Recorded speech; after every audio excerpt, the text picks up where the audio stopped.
My daughter's ringtone was coming from my best friend's purse. I know exactly when the world ended. 6:12 p.m., a Tuesday that smelled like rain and burnt toast. My daughter Liao was 9. She's the kind of kid who keeps secrets like treasures. Folded notes, pressed clovers, fallen robin eggs she swears will hatch if we're quiet enough. At 5:40 we argue because she wanted to bike to the corner store alone. I said no. She said I never trust her. I said not yet. She rolled her eyes with the dramatic grace of a tiny queen and went to our building's lobby to wait for me, with shoes on and helmet in hand like I asked. At 6:12 I came down with tote bags and coupons and the 1,000 useless protections mothers carry, and the lobby was just lobby. No lia, no helmet. A security camera eye blinking red like it was tired of seeing the same hallway forever. I told myself she went to the mailboxes, or the trash room. She likes the sound of the chute. I checked both. Nothing. The elevator dinged. The doors opened on air. The rain started. I called her. Her ringtone is silly on purpose. A bad recorder version of Happy Birthday we chose on a dare. It didn't ring. It went straight to voicemail. That meant one of three things: no signal,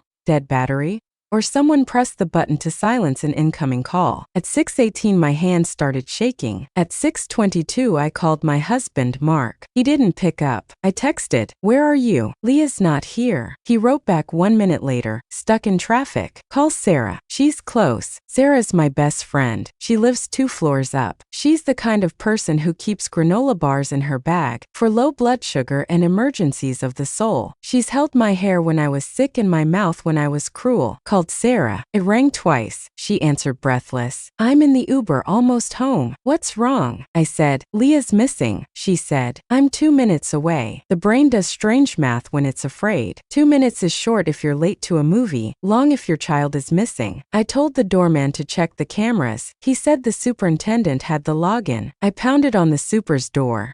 No answer. My phone buzzed. Sarah. In the lobby. I ran. We collided at the door like 2 people trying to push opposite dreams into the same space. "Tell me everything," she said, grabbing my arms. I told her the nothing I knew. She said, "We'll find her." I wanted to believe the tense will. The rain turned hard, needles and sheets. "Call again," Sarah said. I did. Voicemail. "This is stupid," she snapped at the air. "We're searching." She took my tote and handed me her umbrella, and for 2 minutes we were a machine.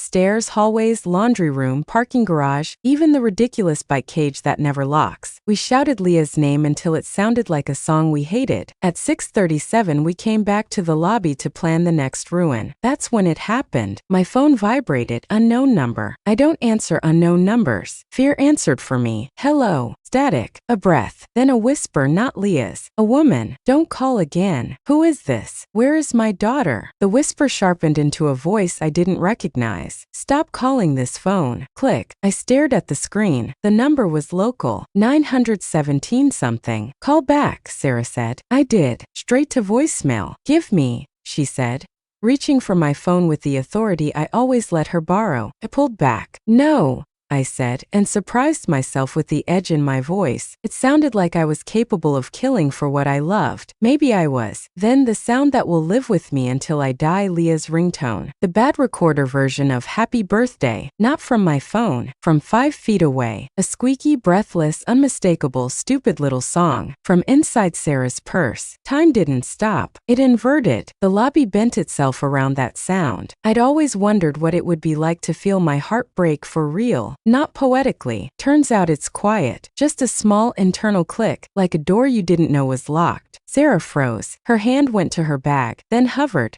A bird stuck between sky and power line. She said softly, "That's my other phone." The ringtone stopped. "Take it out," I said. She did. Slowly. A black phone case I knew. She bought it with me.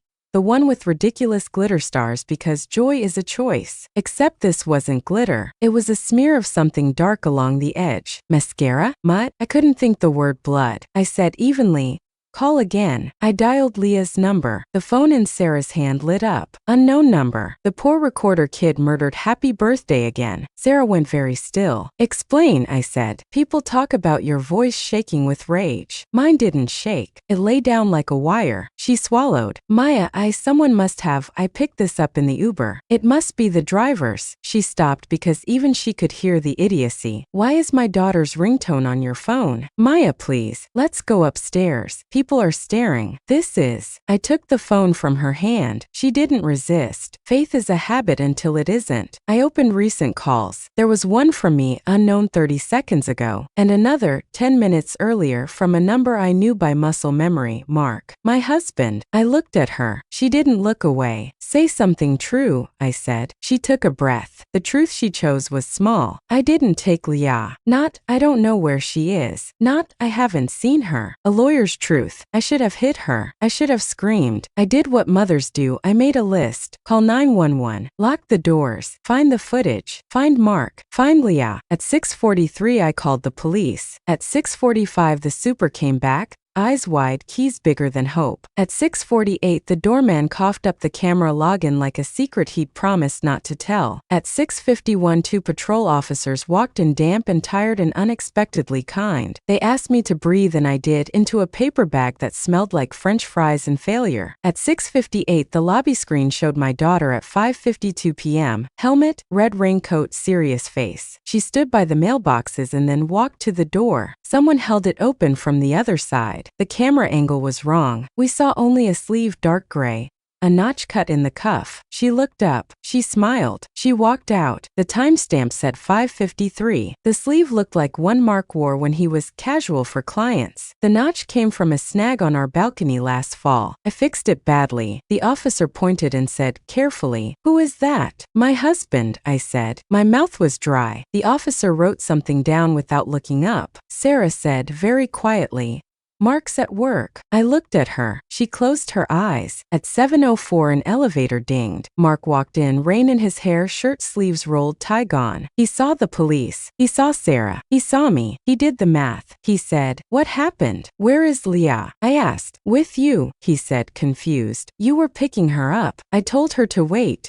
He saw the screen. He saw the sleeve. He saw his wife watching his face. He said nothing. The officer asked for IDs, for alibis, for calm. We gave what we could. Calm was in short supply. Sarah put a hand on my elbow. "Please," she whispered. "Not like this. Not with the cops. Come upstairs. I'll explain." "Explain now," I said. "Here." She glanced at Mark. He looked at his shoes. The officer cleared his throat. "Ma'am, if this is a domestic situation, it's not," I said. "It's a kidnapping." Sarah flinched at the word. "I didn't." "Stop saying what you didn't." Leah's ringtone played again. The sound felt obscene, like a nursery rhyme in a morgue. It was the black phone in my hand, an unknown number. The officer nodded at me. I answered. "Hello." A different woman. Older. Calm in the way weather is calm. "Mrs. Hale." "Yes. You have something that belongs to me. My daughter." A small humorless laugh. "No. A phone." I didn't realize I'd stepped forward until the officer touched my sleeve to keep me grounded. "Where is my child? If you want to see her again, you'll put that phone in a trash can on the southwest corner of 5th and Alder in 20 minutes. You think I won't bring the police?" I said. "I think you'll do exactly what I say because you are good and that is how good women survive." 20 minutes. The line went dead. The officer said, "We can trace." The other officer shook his head. "Burner. Or smart." Mark said, "We do what she says." He looked at Sarah when he said, "We." Something in me turned to ice. "Why is Leah's ringtone on Sarah's phone?" I asked him. He didn't answer. He looked at the floor again. This time I saw it, the notch in his cuff. The camera image flashed in my brain, made of pixels and refusal. "Mark," I said. "Did you take Leah?" "No," he said. The truth in his mouth tilted. "Did Sarah?" "No," he said again, quicker. He looked up at me then, really looked like a drowning person trying to convince the river. "Maya, please. Not here." That's when I knew something nobody tells you. The difference between guilt and panic is tempo. Guilt moves slow. Panic sprints. He was moving both ways. I turned to the police. "We're going," I said. "You can come or you can follow or you can arrest me for obstruction, but I am going to that corner in 20 minutes because my child is 9 and I don't care what happens to me." The older officer, the kind one, nodded. "We'll be there first." he said. You'll drop the phone. You'll keep the line open on yours. You won't improvise. You'll let us be the animals, Sarah whispered. Let me carry it, I said. Absolutely not. She flinched like I'd hit her. Maybe I finally had. We left the lobby at 7:10, rain punching our faces like a correction we deserved. The city steamed. Headlights were knives. Somewhere a siren learned our names. I held Sarah's black phone like a bomb. Maybe it was one. I didn't know then that the phone was not the point. It was the key to a door I couldn't afford to open, the one labeled, "How well do you really know the people you build a life with?" Inside that door is a room I am still trapped in, writing this trying to breathe. Because the truth is simple and carnivorous. My daughter didn't vanish into weather. She walked through a door someone she trusted held open. And I need you to understand what it's like to feel your life turn to glass. Visible, fragile, while you carry a piece of plastic that suddenly weighs as much as a planet. We reached 5th and Alder at 7:27. The police were already there, invisible the way safety sometimes is. A plainclothes woman reading a map in a bus shelter, a man at the hot dog cart not eating, a cyclist who didn't pedal away. The trash can was green and dented and smelled like ketchup grief. I stood over it with the phone in my hand. It buzzed. Unknown number. I answered. Yes. Drop it, the calm woman said. Let me hear, Leah, I said. A pause, a rustle, a small breath. Mom, I can't write the noise I made. It wasn't human. It was human plus something older and less polite. Leah, I said. Baby, I'm okay, she said. Small, brave, trained by me to tell me what I needed to survive. I'm with, the line cut. The calm woman returned. Drop it. Now. I dropped it. A man at the hot dog cart coughed. The cyclist adjusted his seat. The map reader turned a page. The phone sat on a nest of gum wrappers and receipts like a snake that could dial. Now go home, the calm woman said. Wait, answer when we call from Mark's number. Do not tell the police you spoke to your child. Do not make me repeat myself. The line died. The officer at the bus shelter didn't look at me, but I felt her presence like a hand. Into her collar she breathed. We're Liv. Sarah touched my back. She's alive, she whispered. And for a second the universe forgave us both. Then she said too fast, I can get the money. What money? I said. She flinched. Nothing. Mark said, Maya, just my name. Sounded like paper underwater. I looked at him and decided to cut my life in half. Before and after. Before. Trust was a chore I'd been good at. After, I would learn the names of every shadow that had been living in my house. We walked home under a sky that couldn't decide what to do with itself. The police ghosted us at the corners. Every car sounded like a threat, every face like a plot. At 7:58 Mark's phone rang. We were in the elevator. He answered on speaker. The calm woman's voice filled the metal box. Do you have it? Mark said, yes. What? I said, but he was already looking at Sarah. She shook her head, a tiny panicked movement that said, not here. Good, the woman said. You'll bring it to the river in 1 hour. What river? I said. The woman ignored me. No police, she said. You know where. You know why. The line died. The elevator stopped at our floor. The doors opened like a mouth. I turned to Mark. What do you have? I said. He swallowed. A number, he said. Then the rest too fast. And a debt. Sarah leaned against the elevator wall, like it was the only thing keeping her from falling into an ocean. Maya, she said, voice breaking. Please. The doors tried to close. The sensor kept them open. The building decided for us. Not here, the officer had said earlier, but it was going to be here. I said, how long? Mark didn't pretend not to understand. A year, he said. Since the restaurant closed. Since everything. Since he'd asked me for grace and I'd given it and never asked what he did with it. Sarah's voice small. I thought I could fix it before you knew. My daughter 9 somewhere brave. The phone in the trash can. Already someone else's problem. The river. An hour. The truth, a room with no windows. I said, tell me everything. And for once they did. Mark didn't gamble. That was the worst part. I could have forgiven gambling. A vice with rules and cliches and groups. He borrowed from people who don't use contracts because paper is too slow. The restaurant failed, he said in our kitchen, where I had kneaded birthday dough and cut crusts off triangles for a girl with new teeth. I thought I could float us until my next contracts. I thought it doesn't matter what I thought. I was wrong. How much? I asked. He held my eyes. 50. I said a number I thought might be salvation. 1,000. He didn't blink. 75. Sarah added, plus plus interest. From whom? I asked. I already knew. The calm in that woman's voice. A man who calls himself Davenport, Mark said. He has other names. I don't know which one he uses for Rivers. And Sarah, I said. How do you fit? She looked very young in that moment, which is funny, because she's older than me and has always worn her age like a necklace. I introduced them, she said. I thought he could help. I thought it was. She laughed ugly. I thought it was business. I didn't know what it was until it was too late. And the phone. Davenport's assistant gave it to me today, she said. Said there'd be instructions. Said if the mother cooperated, this would all be. She didn't finish. She swallowed the word clean. Why did Leah leave with Mark on the camera?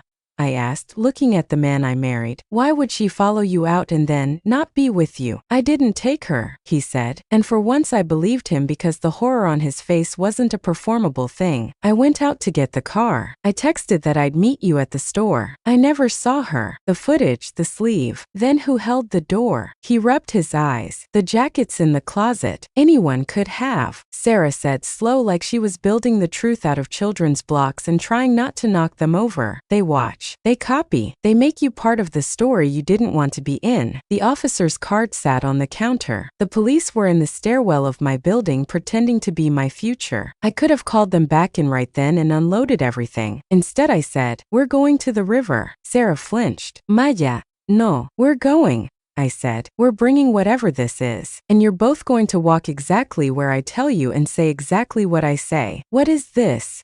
I asked Mark. He opened the cabinet where we keep the flour and the candles and the lies. He pulled out a small black notebook. Thick, old. Mark is not a notebook man. What's in it? Names, he said. Numbers. Schedules. He looked at Sarah. Not just money. People. My stomach turned. The edges of the world felt too sharp. Why do you have it? I asked. He didn't answer. Sarah did. Insurance, she said. For men who think loyalty is just slower betrayal. The river at night is a mouth. It wants what it wants. The calm woman had said, you know where. Mark did. A footbridge under the expressway, concrete that sweats, a place where the city keeps its secrets cool. We left at 8:31. The police had asked us to keep the line open. I put my phone in my coat pocket.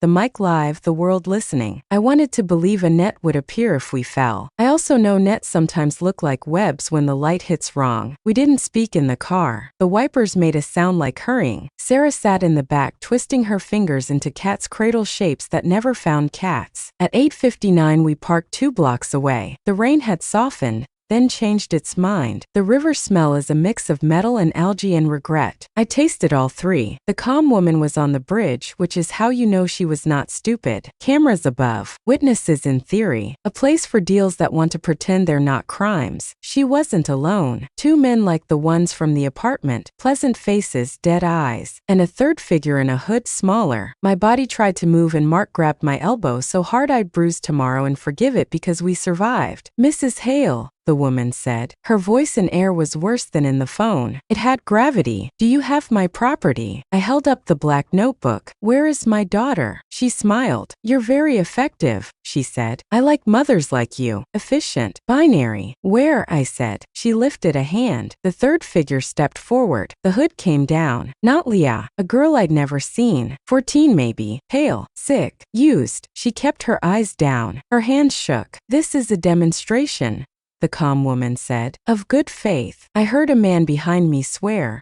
One of the plainclothes. They were closer than I thought. That should have comforted me. It didn't. The city can't arrest gravity. You called from my daughter's phone, I said. You had her. Have, the woman corrected. Words matter. Then show me. After. No, my voice surprised me again. I sounded like steel. Now. The woman studied my face the way people study art they don't like. You brought the police, she said. You told me not to. And you obeyed, she said. Then you disobeyed. Predictable. Disappointing. If you hurt her, you will what? She said, genuinely curious. You will forgive your husband eventually. You will pick a new best friend. You will tell yourself you had no choice. Sarah said small. Please. The woman turned to her with something like pity. You're not built for this, she said. You're built for stealing sugar packets. Sarah's mouth opened and closed. The woman looked at Mark. And you, she said, you're useful when afraid. Mark said nothing. Cowards make less noise than heroes, but the world is hung with them. The notebook, she said to me. Put it down. Leah, she sighed, a teacher with a stubborn child. She nodded at one of the men. He tapped his phone, then held it up. A video. Leah, my Leah, sitting on a couch I didn't recognize.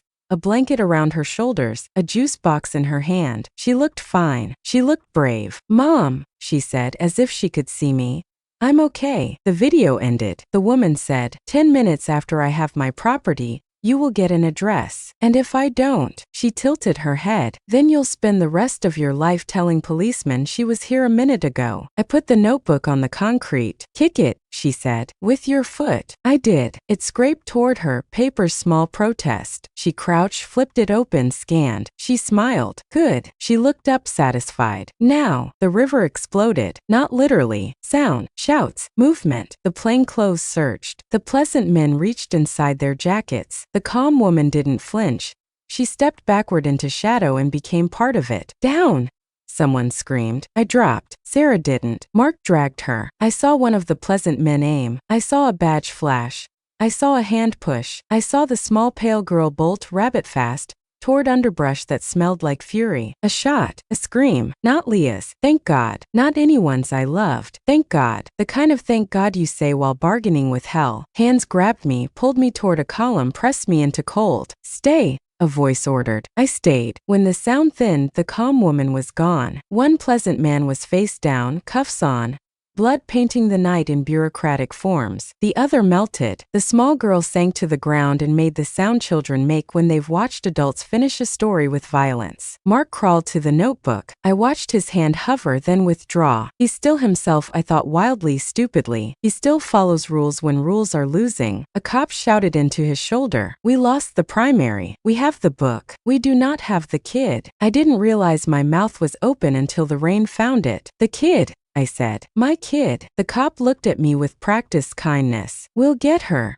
he said. He didn't say we'll try. He said we'll get. He lied like a professional choir boy. The calm woman had promised an address in 10 minutes if we obeyed. We hadn't. 10 minutes came and went. My phone stayed quiet. Quiet that felt like a sentence. Sarah was shaking uncontrollably. I thought she was crying. She wasn't. She was laughing silently, shock on loop. I'm sorry, she kept whispering to me, to the sky, to the version of herself that made this possible. I'm so sorry. I crawled to the edge of the bridge and threw up into the river. I kept my eyes open because I deserved to see. A hand touched my back. Not Sarah's, the map-reading officer. We need to get you home, she said. We'll station units. We'll. My daughter, I said. I know. You don't. She didn't argue. We left with nothing I wanted and a notebook that meant men would get promoted and other men would get shorter prison sentences than the suffering they authored. At 10:12 my phone buzzed. I lifted it like handling a live wire. A text. From Mark's number. No words. An address. 112 Calder Street. Unit B. I knew it. I'd seen it in another story. In another woman's ruin. The universe is lazy.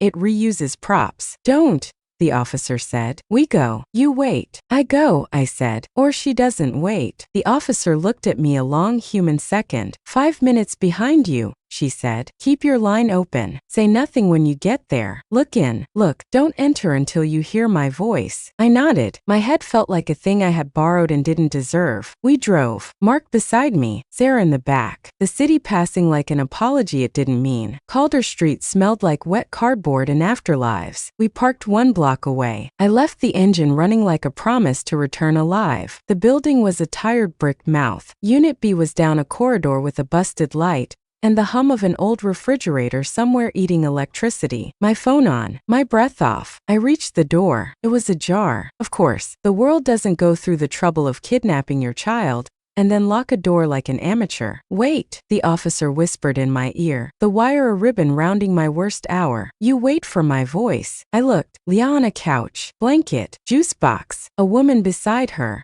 Not the calm woman, younger, scared, a face trying innocence failing. Leah saw me. Her eyes got very wide. Not afraid. Relief so large it looked like fear. "Mom," she said and stood. "Now," the officer's voice said. "Go." I did. The rest is a series of still frames. My body around my child around my body, the young woman put against a wall by hands that knew what they were doing, my friend Sarah in the doorway making that tiny animal sound again and again, my husband crying the kind of cry I'd never heard, wet and vertical. We were three good people who had tried to buy time with the currency of other people's rules. We were fools. We had our daughter anyway. I don't know what that makes us. At 11:19 p.m. home. The police took statements until nouns didn't fit in mouths. The small girl from the bridge, a Jane Doe now with a number and a warm blanket and a social worker with unkillable eyes, would be placed. The calm woman was at large. Davenport was a person of interest. Mark was cooperating. Sarah was released. Leah fell asleep in our bed with her hand on my throat like she needed to feel the pulse to believe the machine still worked. I watched her breathe. I did not close my eyes. At 3:02 a.m. a text. Unknown number. A photo. Leah sleeping, taken from the doorway of our bedroom. Caption. This is not over. I moved so fast I almost threw up. The hallway was empty.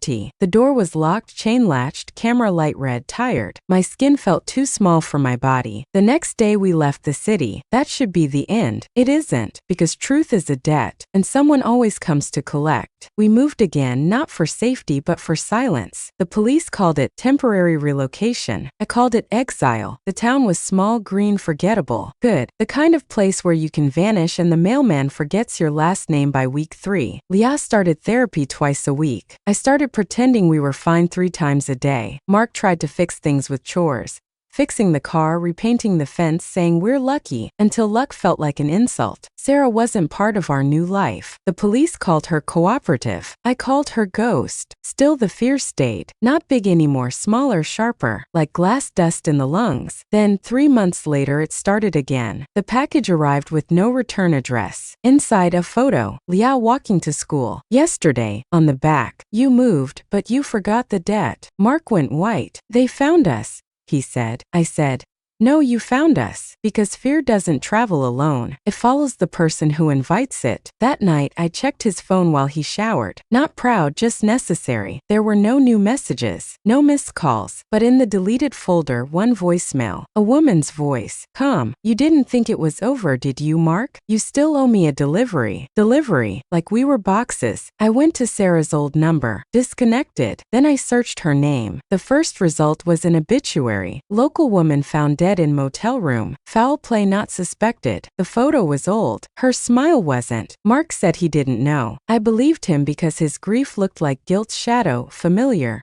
but not identical. 2 nights later, Leah woke screaming, Mom, the woman from the video. She was outside. I ran to the window. Empty street. Rain on the pavement just like that first night. I told her she was dreaming, but then I saw it on the windowsill. A single red paper crane. I didn't understand until I remembered. The pale girl from the bridge had folded one just like it while waiting for the cops. Nervous habit. It wasn't a warning. It was a signature. A week later, someone knocked at 2:14 a.m. I looked through the peephole. Uniform. Police. Or so I thought. When I opened the door, the badge was wrong. Too clean. Too shiny. Mrs. Hale. Yes. We found something related to your case. May we come in? Every cell in my body screamed no. Then Leah appeared at the hallway end, rubbing her eyes. Mom. I let them in. 2 of them. A man and a woman. The woman smiled. Not kind, not cruel. Familiar. She set a folder on the table. You've been hard to find. The man closed the door behind him. Quiet click. This isn't official, I said. No, she said. It's personal. Mark came out of the bedroom barefoot, confused. Who? The man drew a gun. Not aimed, just shown. Sit. Leah froze. I stepped in front of her. The woman opened the folder. Inside, photos of Leah, me, the bridge, the black notebook. She said, you still have something of ours. I gave it to the police. She smiled again. We have friends in the police. I said nothing. She said, we don't want to hurt anyone. We just want what's missing. What's missing? I asked. Her eyes flicked to Leah. Insurance. And then I understood. The notebook wasn't complete. Someone had copied it. Someone inside had kept a piece, names, accounts, leverage. Check Mark's phone, she said softly. He looked at her like a man seeing a ghost he'd prayed away. Maya,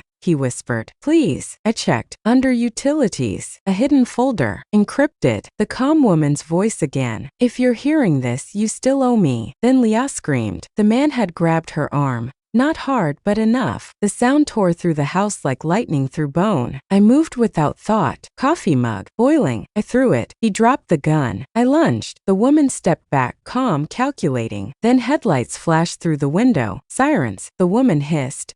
You'll regret this. They ran. The police, the real ones this time, came seconds later. They found tire marks, fingerprints, a red paper crane near the fence. No arrests. 2 days later, I went to the station to sign statements. The detective, the kind one from before, looked at me like she wanted to apologize to the world. We traced Sarah's last calls, she said. 3 from your husband's number. 1 the night before she died. Mark said it was about money. The detective said maybe. Then she showed me something from the notebook. A name.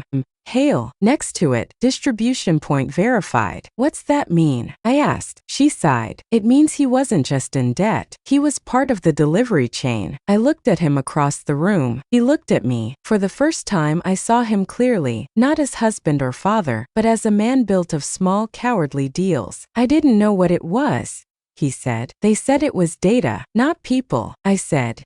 You believe that? He didn't answer, because truth doesn't need answers. It already eats what it wants. They took him that night. Leah watched from the stairs. I didn't tell her why. I told her he needed to help the police. She said, he won't come back, will he? I said, no, baby, he won't. And for the first time in years, I meant thank God. But sometimes I still hear that ringtone, the broken recorder version of Happy Birthday, echoing faintly through the house. Not from a phone, from my dreams, because the truth about survival is this: you don't get to wake up clean. You wake up aware. And that's worse. The night after they took Mark, I sat in Leah's room watching her sleep. Kids sleep like forgiveness. Adults don't. The house was too quiet. Not peaceful, hollow. Outside, fog moved across the street like something thinking. At 2:11 a.m., my phone vibrated. Unknown number. I answered. No sound. Just breathing. Then a voice, that voice. Calm, patient, too intimate. You did well, Mrs. Hale. You cleaned up for us. I said nothing. Your husband kept good records. We have them now. Thank you for the cooperation. My throat felt made of glass. Where's my daughter's safety in all this? A chuckle. Safety? My dear, she was never in danger. You were. Click. Silence again. The world didn't end this time. It just shifted slightly off balance like furniture moved half an inch while you slept. The next morning, a letter waited on the porch. Typewritten. Unmarked. Inside a photo. Leah at school. Smiling. And beneath it, you're free to go. Don't look back. That's how monsters lie. Not with threat, but with permission. For months, I tried to build a life around that lie. Therapy, new job, PDA meetings, grocery lists. But the air never cleared, because there's a sound survivors know, the hum of unfinished stories. Then one afternoon, I found a box in Mark's office I'd never opened. Old receipts, keys, a hard drive. The label said, Calder Projects/personal. I plugged it in. Videos, dozens. Hidden camera footage, meetings, warehouses, docks. Men I recognized from the bridge. And women. One of them, the calm woman. But one clip froze me. Date stamped 2 days before Leah disappeared. Mark and Sarah in our living room. Sarah whispered, she'll find out, Mark said. Not if it goes smooth. Leah's just the leverage. Leverage. My stomach turned. Sarah looked scared, really scared. She said, you promised no one gets hurt. He said, that's not up to me anymore. The video ended. I stared at the screen until my reflection blinked. There are moments you stop being human and become purpose. That was mine. I didn't call the police. I called the detective, the kind one. She came to the house quietly, no badge showing. When I played her the video, she didn't speak for a long time. Then she said, this isn't just a case. This is a network. I don't care what it is, I said. I want her. The woman. Yes, the calm one. She sighed. We've traced her voice. She's using multiple names. One showed up last week in Ohio. Then that's where I'm going. Maya. No, I can't breathe until it's over. She didn't stop me. Maybe she saw it, that hollow kind of courage that's too far gone to reason with. Ohio was gray, endless, and polite. The kind of place that hides things because it can. The detective gave me an address. An old warehouse turned consulting firm. Sound familiar? It should. Davenport Consulting. Different name now. Marshfield Logistics. Same lie. I went at night. No gun. Just my phone recording, a small knife, and the fury of a woman who's run out of other gods. Inside, empty offices, echoing floors, then voices. Behind a glass wall, 3 people, the calm woman among them. I stepped closer, heart a metronome. They were packing boxes, hard drives, files. Leaving. I raised my phone, pressed record. She looked up. Our eyes met through the glass. She smiled like we'd been expecting each other. She pressed something on the desk. The lights went out. I ran. Footsteps. Doors. Cold air. Then a flash behind me. Heat. Explosion. The building lit up like confession. I dove behind a pillar, ears ringing, hair catching sparks. When I stood, the windows were flames. The roof screamed, and through the smoke I saw her, walking out the side door, calm as ever, coat unburned. She saw me too. Maya, she called. How long will you chase ghosts? Until one of us stops breathing, I said. She smiled. Be careful what you offer. Then she was gone. The police called it an accident. The news called it a gas leak. The FBI called it ongoing. I called it unfinished. Leah and I moved again. New names, new locks. She draws now birds, trees, safe things. Every once in a while she draws cranes. Red. I asked her once why red. She said, because they remember. Last week, a letter arrived at our new address. No name, no return. Inside, a single red paper crane, folded perfectly, smelling faintly of smoke, and beneath it, a message. Debts can change hands. So can justice. I don't know if it's a threat or a warning. Maybe both. Maybe neither. Maybe it's a reminder that some truths don't end. They just evolve. I still keep the broken phone in a drawer. Leah's old ringtone plays sometimes when I open it. A glitch, maybe. Or maybe just the past trying to get through. If you're reading this, I need you to understand something. We always think evil is loud, but it isn't. It's patient. It waits behind good intentions. It wears friendship and marriage and smiles like armor, and when it finally shows its face, it already has your keys. So if you ever hear your child's ringtone coming from somewhere it shouldn't, don't wait, don't rationalize, don't hope. Hope is how they find you. I used to believe truth sets you free. Now I know truth only frees the part of you that can never sleep again.